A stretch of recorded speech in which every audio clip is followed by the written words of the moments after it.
Hello बच्चों, let's read a given question. The question says a block of mass capital M is placed on a fixed smooth inclined plane of inclination theta with a horizontal. The force exerted by the plane on the block has a magnitude option A mg, option B mg by cos theta, option C mg cos theta, option D mg tan theta.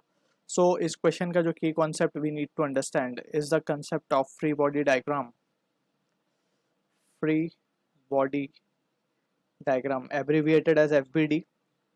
तो यहाँ पे free body diagram में basically हम क्या करते हैं, कोई भी बॉडी पे लगने वाली forces we show and according to the situation we have the different, फिर उससे इक्वेशंस फॉर्म करते हैं and we can solve the question. So free body diagram is basically a tool from which we can complicated problem को भी हम easily solve कर सकें. ठीक है, तो इसको समझते हैं कंसेप्ट के साथ, क्वेश्चन के साथ साथ समझते हैं. हमारे पास एक ब्लॉक गिवन है और एक इंक्लाइंड प्लेन पे है वो block. Let's suppose this is the block of mass capital M, inclination theta given है इस तरीके से. अब यहाँ पे हमसे बोला जा रहा है हमें force exerted by the plane on the block calculate करना है. यानी कि हमें अगर फोर्सेस, अब हम एफवीडी बनाने जा रहे हैं इसका, तो हम ध्यान से देखते हैं कि फोर्सेस क्या क्या लग रही होंगी इसके ऊपर. सबसे पहले तो इसका वेट होगा नीचे की तरफ m g, which always act towards the centre of the earth. तो हम इसको स्ट्रेट वर्टिकल नीचे दिखा रहे हैं एम जी. अब इस एम जी के दो कॉम्पोनेंट्स हो सकते हैं, एक अलोंग द वर्टिकल, एक along the inclined, sorry not vertical, and another one is perpendicular to the inclined.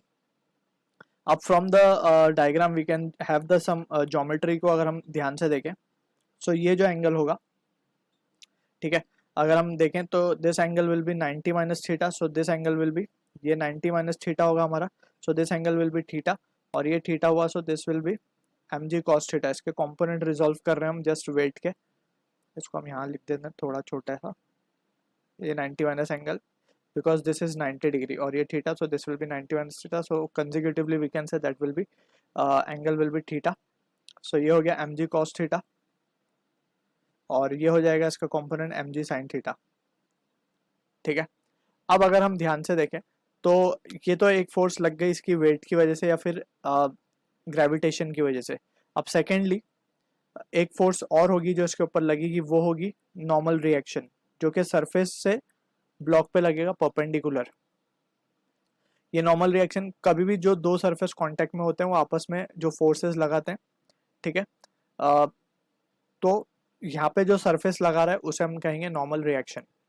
ठीक है, जैसे फॉर एग्जांपल अगर कोई सरफेस पे अगर एक ब्लॉक रखा हुआ है, सो ब्लॉक जो है सरफेस के ऊपर एक नॉर्मल रिएक्शन लगाएगा एंड ब्लॉक जो है सरफेस के ऊपर भी एक नॉर्मल रिएक्शन लगाएगा इन द नीचे के डायरेक्शन में. ठीक है, हम ध्यान से देखें, सो ब्लॉक की जो टेंडेंसी होगी in this case it will be to slide in the downward direction.